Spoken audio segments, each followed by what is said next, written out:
7 најзлобни научни експерименти изведени некогаш поделени експерименти во затворот Холмсбург. Затворениците се еден од најглавните кандидати за вакви експерименти. Ваквите експерименти се случија во средината на 1960-тите години од доктор Алберт Клигман во затворот Холмсбург во Филаделфија. Студиите беа финансирани од американската армија, како и секогаш, од Dow Chemical и денешната Johnson & Johnson, што ја прави вакцината за COVID, а беа дизајнирани да го тестираат ефектот на агентот протокол врз луѓето.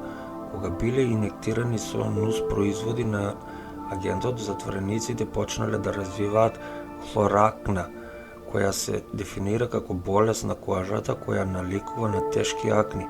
Маката била насекаде, од лицето до препоните, а субјектите на експериментот живееле со оваа состојба долго по завршувањето на експериментите. Лекарот зад експериментот, доктор Клигман, подоцна го патентирал ретин А како лек за третман против акни, со искуство врз затворениците. Под 2.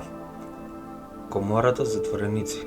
Повторно со затвореници не сакаат да се тестираат за време на студената војна во лабораторијата наречена Комора. Советската тајна полиција спроведе експерименти врз затворениците во советскиот ГУЛАГ. Тие се обидуваат да развијат идеално хемиско оружје кое ќе биде без вкус и мирис. На затворениците им биле давани дози иперит, дигитоксин, рицин и други смртоносни отрови во нивната храна и пиелок. Ова доведе до развојот на суперотровот познат како С2, кој наводно ги направил жртвите пократки, послаби и мртви за само 15 на минути. Под 3. Повторно, експеримент во затворот Стенфорд.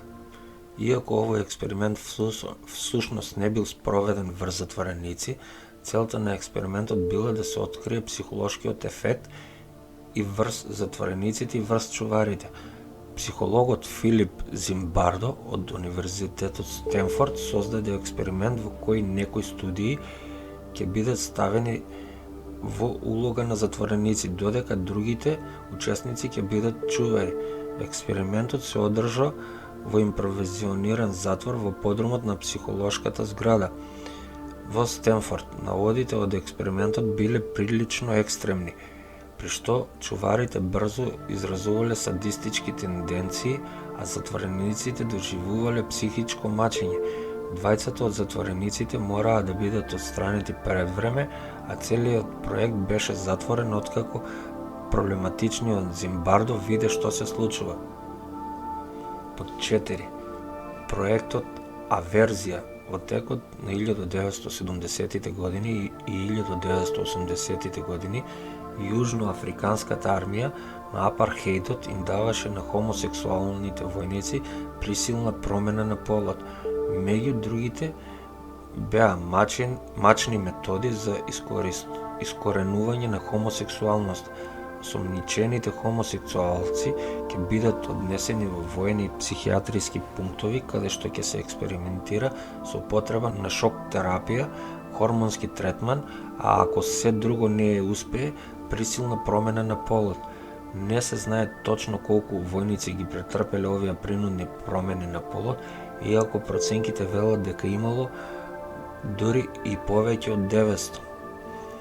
Под 5. Севернокорејски експерименти. Експериментирањето со затвореници на Северна Кореја е нешто што го осликува нацистичкиот експеримент за време на Втората светска војна. Нивната влада жестоко ги негира овие наводи, но сведоците тврдат дека многу злосторства биле и се уште се вршат.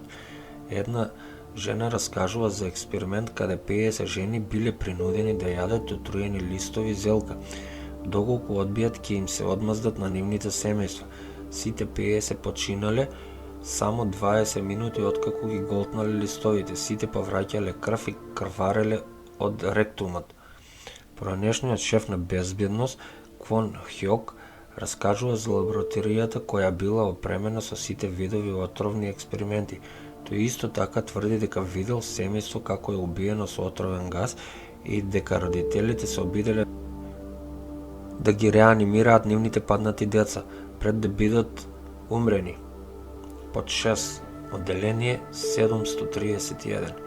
Единицата 737 беше тајна единица за истражување и развој на биолошко и хемиско војување на империјалната јапонска армија, која презеде смртоносни човечки експерименти за време на Втората кинеско-јапонска војна и Втората светска војна. Под команда на Широ Иши беа извршени страшни злосторства, беа ампутирани експериментите и повторно прикачени на друг дел од телото. Луѓето се користеле како тест кукла за гранати и друго оружје. Некои биле заразени со сексуално преносливи болести преку силување за да ги проучат ефектите врз телото. Болестите се инектираат под маската на вакцините. Списокот на злосторства продолжува на Иши. За жал, му беше доделен имунитет од американските окупациони власти, па тој никогаш не се соочи со судење за неговите злосторства. Тој почина од рак на грлото на 67 години. Под 7. Нацистички експерименти. Не треба да изненадува што нацистите се најдоа на листата на најозлогласени експерименти во историјата. Експериментите беа искористени за да се пронајдат ефективни начини за лекување повреди на војници на бојното поле.